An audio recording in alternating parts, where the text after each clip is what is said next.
Allez, aujourd'hui dans Plein Pot, je vais vous apprendre à éclater la rhubarbe. Quand je parle d'éclater la rhubarbe, on va la diviser.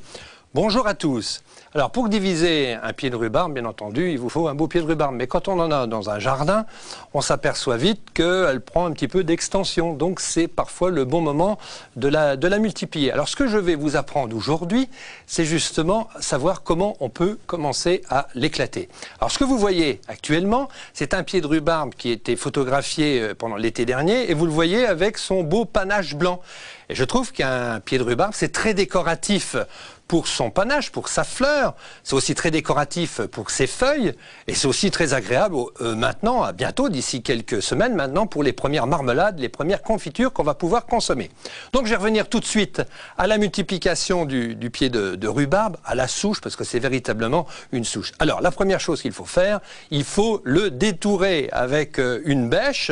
Vous allez bien dégager le tour de votre pied de rhubarbe, mais il ne faut pas hésiter à faire une petite tranchée, de façon à ce qu'on puisse voir cette souche.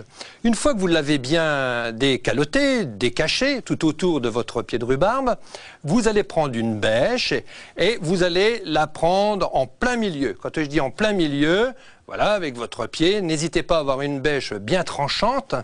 Et alors là, il va falloir viser entre les feuilles. Je le précise, ce que vous voyez là actuellement, c'est un pied de rhubarbe que j'ai éclaté à l'automne dernier. Et la souche, je l'ai sous les yeux. Donc une fois que vous avez enfilé votre bêche comme ça, vous allez l'éclater. Voilà, maintenant qu'elle est bien éclatée, on s'aperçoit que la souche, il y a plusieurs petits pieds de rhubarbe. Et ici, sous les yeux, j'ai le pied que j'ai arraché à l'automne dernier. Alors, puisque l'hiver est passé, on voit pratiquement plus de feuilles, je le signale, c'est un pied de rhubarbe qui a passé l'hiver dehors, comme ça, décaloté, hein, c'est celui que vous avez vu à l'écran. Eh bien, il suffit d'attraper une scie, parce que tout à l'heure je vous ai montré à la bêche, on va pouvoir continuer à le diviser comme ça. Alors là, je prends une scie, bien entendu, parce que c'est un petit peu plus facile. Et actuellement, ce que l'on peut voir, c'est ce genre de petites choses, ces feuilles, ces futures feuilles de rhubarbe.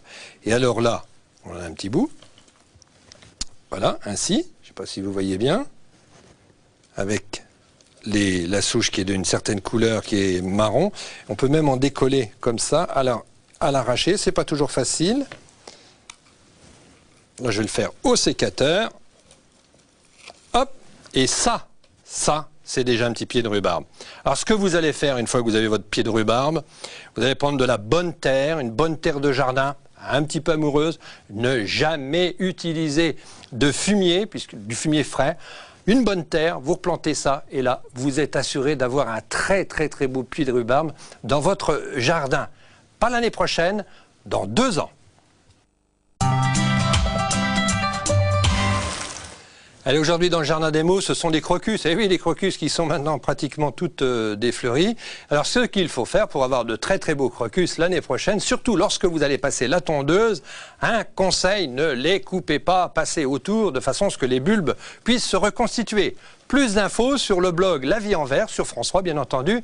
À la semaine prochaine et jardinez tranquille.